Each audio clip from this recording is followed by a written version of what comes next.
श्री बलराम दास जी जगन्नाथ महाप्रभु के परम भक्त हुए।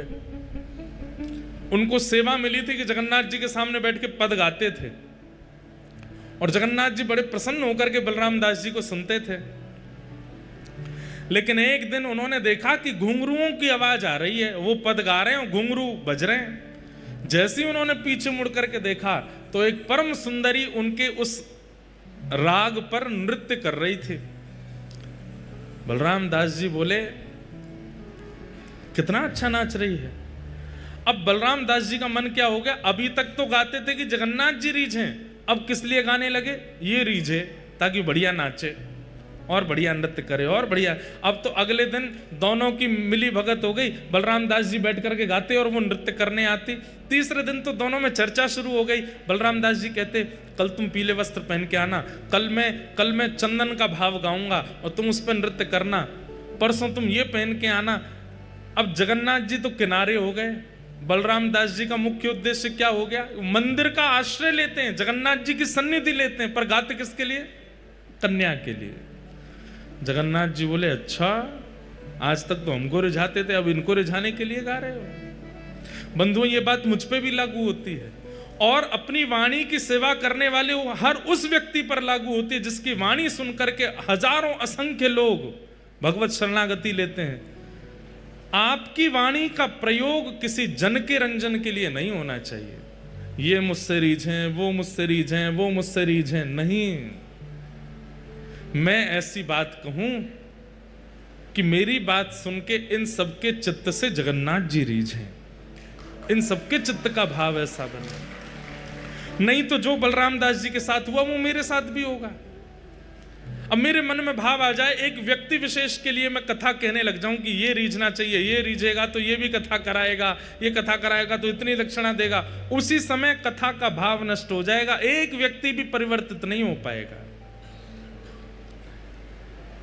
इसलिए कोई प्रशंसा वाली बात नहीं। हमको कोई बोलता है ना, आज कथा में ये आने वाले हैं, आज कथा में ये विशिष्ट व्यक्ति आएंगे, आज कथा में मुख्यमंत्री जी आने वाले हैं, तो हम कह देते हैं कथा के विश्राम में आ जाएंगे।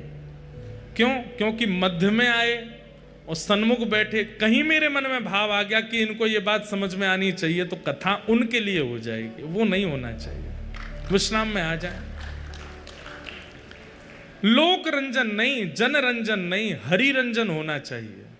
ठाकुर जी रीझे, अरे भैया 5 लोग आपके कथा सुनकर के आनंदित हो गए, रीझ गए।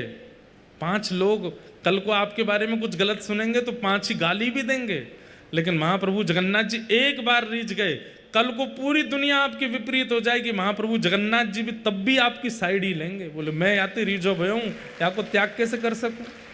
आज भले ही पूरी दुनिया इसके विपरीत है, पर मैं या के संग हूं। महाप्रभु जगन्नाथ जी ऐसे प्रेमी हैं। तो बलराम दास जी कन्या का रंजन करने लगे। दोनों में मित्रता इतनी बढ़ गई कि अब तो प्रेम हो गया। और प्रेम नहीं हुआ, संसारी प्यार हुआ। अब तो मंदिर जाना भी बंद कर दिया। कभी समुद्र के तट पे घूम रहे हैं, कभी कहीं घूम रहे हैं, कभी कहीं डोल रहे हैं। अब पुजारी लोग प्रतीक्षा करते, बलराम दास अब सेवा करने नहीं आता। चर्चा हो गई पूरी जगन्नाथपुरी में कि वो तो अब दूसरे मार्ग पर चला गया है। लेकिन एक दिन, जिस दिन रथ यात्रा होनी थी, उस दिन अचानक सुबह उठे बलराम दास जी, सोचने लगे आज रथ यात्रा है। मेरा बालपन से एक सौभाग्य रहा कि मैं बचपन से ही महाप्रभु जगन्नाथ जी के सामने गाता हूं और मेरे गायन के बाद ही रथ खिंचता है, और मैं अभी तक सो रहा हूं, अभी तक पड़ा हूं। ये मेरा जीवन को क्या हो गया, ये मेरे व्यवहार को क्या हो गया। मैंने महाप्रभु जगन्नाथ जी की जगह किसी और को प्रधानता दे दी।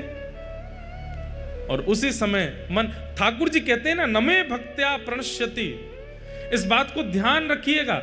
एक बार कोई ठाकुर जी की शरणागति ले लेता है, उसके बाद अगर उस भक्त का पतन भी होता है तो ठाकुर जी कुछ शिक्षा दिलाने के लिए पतन करा रहे हैं, लेकिन उसको बचा लेंगे, ये बात निश्चित है। ये बात निश्चित है। आपने एक बार यदि हृदय से जगन्नाथ जी को पा लिया है, एक बार हृदय से जगन्नाथ जी को पुकार लिया है, उसके बाद यदि आपका पतन भी हो रहा होगा, चिंता मत करना, महाप्रभु जी बचा लेंगे। वो पतन इसलिए करवा रहे हैं कि आपको कुछ शिक्षा मिले। बलराम दास जी को आज बोध हुआ कि ये मैंने क्या किया।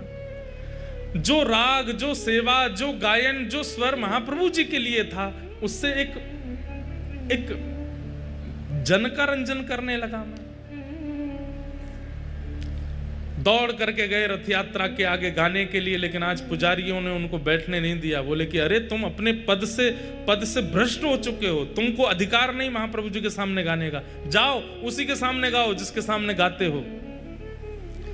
बहुत रोए। समुद्र के तट पर आकर के बालुका के रथ बना करके और श्री बालुका के ही जगन्नाथ जी विराजमान कर दिए और कहे महाप्रभु जी मुझसे अपराध हो गया। आपको रिझाने के लिए गाता था पर एक अन्य को रिझाने के लिए गाने लगा, मुझसे अपराध हो गया। मेरी ये सेवा बचपन से चली आई है रथ यात्रा के आगे गाने की, लेकिन आज वो सेवा पूरी नहीं हो पाई। कृपा करके इस बालुका के रथ में ही मेरी सेवा को स्वीकार करो। और जैसे ही गाना प्रारंभ किया महाप्रभु जी का रथ रुक गया। सबने आके प्रणाम किया, बोले जय जय, लाखों लोग रथ खींच रहे हैं, आप आगे क्यों नहीं बढ़ते। महाप्रभु जी कहने लगे क्योंकि मेरी रथ यात्रा तो आज समुद्र के तट पर बलराम दास कर रहा है, मेरा रथ वहां चल रहा है, आज मेरी रथ की सेवा वहां हो रही है। वहां से बलराम दास को लेकर के आओ, जब वो मेरे सन्मुख आके बैठेगा तब मेरा रथ आगे बढ़ेगा। बलराम दास जी को लेकर के आए और महाप्रभु जी का रथ बढ़ा।